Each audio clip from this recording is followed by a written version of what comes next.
नमस्कार मंडळी, मी पैलवान टायरचा सर्व आपल्याला बंपर ऑफर मध्ये फक्त 1600 रुपयाला जोडी घेऊन आलोय. किती? फक्त 1600 रुपयाला.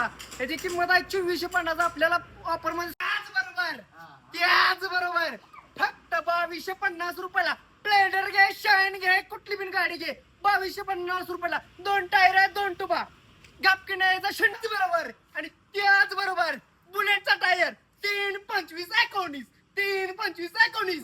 फक्त आपल्याला फक्त ह्याची मार्केटमध्ये किंमत 2250 आहे. आपल्याला 1250 रुपये देणार. किती? 1250. ऑफर मध्ये लाभ घ्यायचा. आपला पत्ता माणी रोड, तालुका खानापूर, जिल्हा सांगली. उठा गोल्डन सिटी, लवकर या. लगेच त्याच बरोबर ही 1750 रुपयाला जोडी आहे लुना गाडीची. आपल्याला फक्त किती? 1100 रुपये देणार आहे. सियाट कंपनीची, ओरिजिनल सियाट कंपनीची 1100 रुपयाला जोडी. 1100 रुपयाला जोडी. 1700 रुपये मार्केट किंमत आहे. आपल्याला फक्त 1100 रुपये देणार आहे. लाभ घ्या.